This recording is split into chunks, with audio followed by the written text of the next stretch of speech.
y a deux grands défis pour les commerçants aujourd'hui sur les réseaux sociaux. Je dirais le premier, c'est de s'adapter aux nouveaux modes de consommation, puisque aujourd'hui les consommateurs ont changé de mode de consommation avec la digitalisation. Et ça s'est encore accentué avec la pandémie, avec le Covid. On a des parcours clients qui sont devenus beaucoup plus complexes. Si je prends un exemple type, le client peut déjà commencer son acte d'achat sur les réseaux sociaux tranquillement chez lui ou sur le site web, il va se renseigner. Ensuite, il va aller dans le point de vente pour voir si le produit lui convient, si la couleur lui va bien. Et puis finalement, il hésite encore, donc il va rentrer chez lui, il va comparer encore sur les réseaux et puis à un moment donné, il va passer à l'acte d'achat. Et quand il aura acheté, il va se décider plutôt à aller le retirer en click and collect dans le point de vente parce qu'il n'a pas envie de payer les frais de livraison ou parce qu'il veut son produit tout de suite et pas attendre la livraison.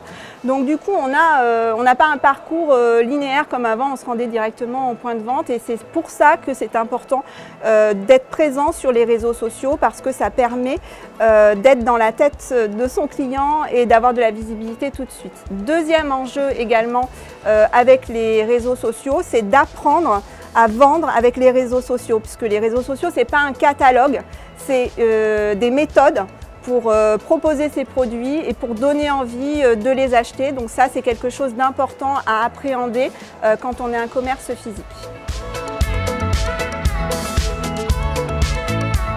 La FNH a une vision nationale du secteur d'activité, du métier, ce qui fait qu'ils peuvent mieux appréhender les enjeux, les changements de mode de consommation et justement mettre en place des programmes adaptés pour aider les commerçants indépendants qui sont parfois un peu seuls face à ces évolutions métiers qui touchent tous les secteurs d'activité et notamment le secteur du prêt-à-porter.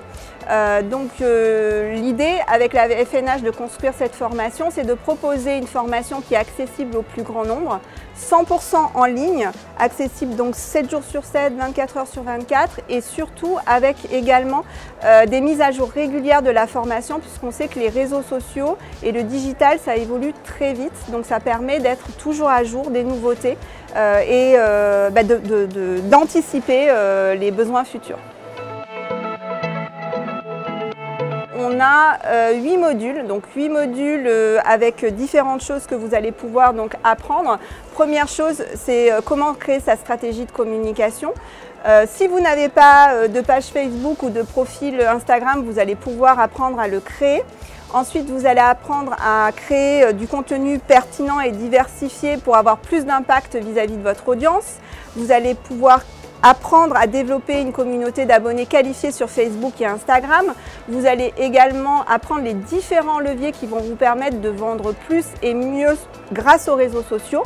Et puis sur le dernier module, on apprend, on s'initie, on va dire plutôt, puisque c'est une initiation à la publicité sur les réseaux sociaux, sur Facebook et Instagram, puisque la pub va vous permettre d'avoir plus de visibilité. Et pour ceux qui ont un site web marchand, ça va vous permettre de convertir, voilà, de générer des ventes en fait. Voilà.